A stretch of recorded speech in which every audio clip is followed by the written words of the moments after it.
What if your investments paid you enough every month that you never had to work again? Not because you got lucky, because you built it. That's the whole idea behind living off dividends. And today I'm going to show you the real numbers behind it. The formula is simple. Take the monthly income you need, multiply by 12, divide by the yield your portfolio pays. That's how much you need invested. Let me show you what that actually looks like. Say $3,000 a month covers your life.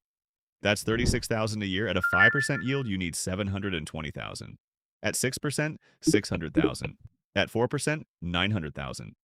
Same lifestyle either way, but the yield you're earning makes a massive difference to the target.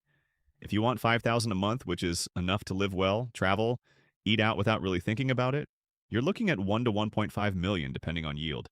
And at 10,000 a month, you're in the 2 to 3 million range.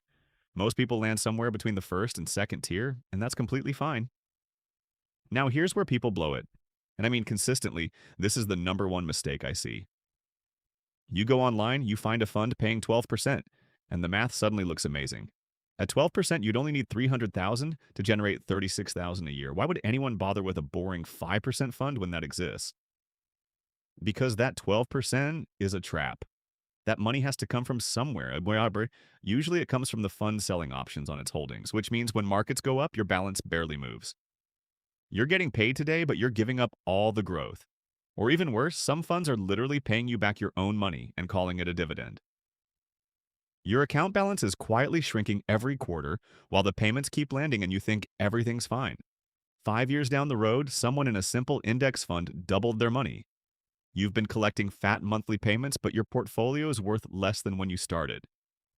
That is the yield trap, and almost everyone walks straight into it. So what actually works over the long run? You want three pieces in your portfolio. The core should be companies that have been raising their dividend every year for a decade or longer. They might only pay 3 or 4% today, but because they keep bumping the payout up, that 3% on your original investment turns into 6 or 7% 10 years later without you doing anything. That growth in the payment itself is the real engine. Then you layer in a smaller slice of higher income stuff. Real estate investment trusts, covered call strategies. These push your blended yield up to maybe 5 or 6%. But they're the side dish. The moment you make them the whole meal, you're back in yield trap territory. And you keep a little bit in broad market growth funds. They don't pay much income, but they appreciate over time. That's your inflation hedge. Without it, your purchasing power slowly melts away over the years.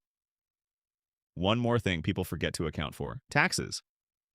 Depending on where you live, the government takes a cut of every dividend you receive. In some countries, that's 15 to 20% or higher. That means your portfolio needs to generate quite a bit more than what you actually want to take home.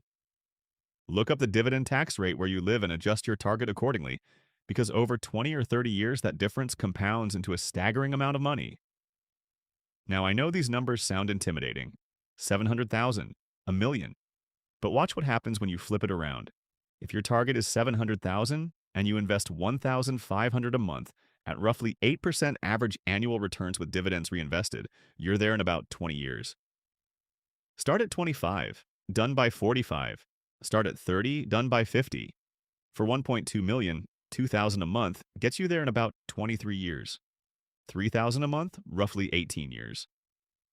That monthly number is what matters, not the big scary total.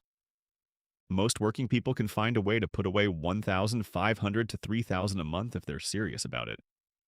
The hard part was never the money, it's just not quitting. If I were starting from scratch today, here's what I'd do.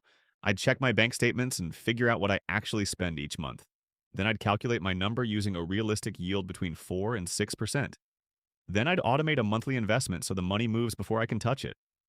I'd build the blended portfolio, dividend growers at the core, some higher income, some growth.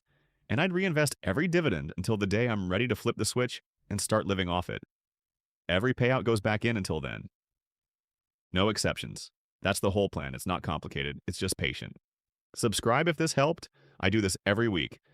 And tell me in the comments, which tier are you aiming for and how far along are you? I want to hear it.